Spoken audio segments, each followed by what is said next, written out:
2 वेळा मी खोटं बोललो. मला राजकारणात नाही खोटं बोलता. एक वेळा ज्या वेळेला शिवसेनेतून बाहेर पडायचं होतं, परंतु हे असं ठरलं होतं म्हणून तर पवार साहेब पार्लमेंटमध्ये जाऊन त्यावेळेला मोदी साहेबांना भेटले. ही सुद्धा बातमी आली होती वर्तमानपत्रामध्ये. माफ करा म्हटलं की शक्य नाही मला तुमच्याबरोबर येणं. म्हणजे याचा अर्थ अगोदर तुम्ही येणार असं सांगितलं होतं म्हणूनच तुम्ही खास ते बोलायला गेलात. पवार साहेबांचा फोन आला किंवा तिकडे काय चाललेलं आहे त्यावेळेला मी खोटं बोललो की मी पाहून येतो. केलंय की आपण जे सांगत होता तो दावा खोटा आहे. कुठला? भाजप आणि राष्ट्रवादी काँग्रेसची युती 19च्या दरम्यान 19च्या काळामध्ये 2019ला युतीबाबत चर्चा झाली होती आणि सकारात्मक होतं असं तुम्ही जे विधान केलं होतं त्यालाच धरून पवार साहेब म्हणाले की ते खोटं विधान आहे. त्यानंतर आता राऊत साहेबही म्हणताय खोटं आहे. राऊतना काय माहिती आहे काय झालं पडद्या आडते काय. आता आमच्या बरोबरचे जे लोक आहेत ते आम्ही चर्चा करताना ते सगळं समजतं ना आम्हाला काय आहे ते आणि काय ठरलं होतं ते काय. तर ठीक आहे तर साहेब म्हणतात तर त्यांना मी ते खोटं बोलतात असं मी म्हणू शकत नाही ते कारण ते पवार साहेब आहेत. परंतु हे असं ठरलं होतं म्हणून तर पवार साहेब पार्लमेंटमध्ये जाऊन त्यावेळेला मोदी साहेबांना भेटले.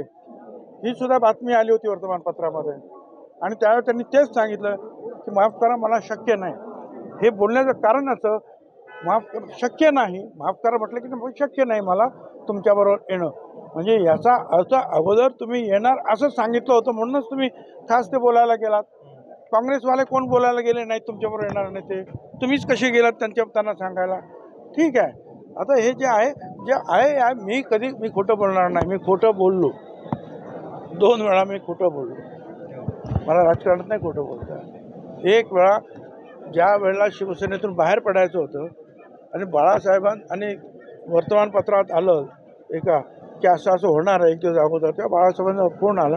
त्यावेळेला मी बाळासाहेबांना खोटं बोललो की नाही असं काही होणार नाही आहे. आणि दुसरं पवार साहेबांचा फोन आला किंवा तिकडे काय चाललेलं आहे त्यावेळेला मी खोटं बोललो की मी पाहून येतो. परंतु असं आहे ना की जर या घटना जर घडायच्या असतील तर ते असे ओपन करून सुद्धा चालत नाही.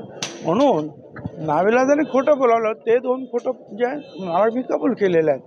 बाकी जे मी बोललो ते 100% सत्य आहे. आणि 2 जुलैचा आणि पहाटेचा अंधारात ठेवून झाला अशी कबुली तुम्ही दिली. बरोबर आहे कारण पवार साहेब आणि अजितदादा दोघांनी जे आहे दिल्लीमध्ये कबूल केलं होतं आणि परत दिल्लीश्वरांनी त्यांना विचारलं होतं अजितदादांना की पवार साहेब म्हणतायत पण बघा नक्की ना.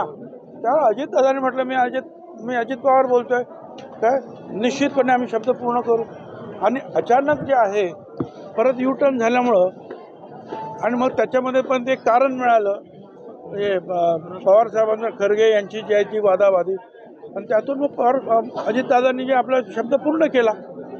ही सत्य परिस्थिती आहे. आता अजितदादा हे असं काहीच चर्चा झाली नाही तर अजितदादा जाऊ शकतो असा एकटा सगळं सोडून कसं शक्य आहे.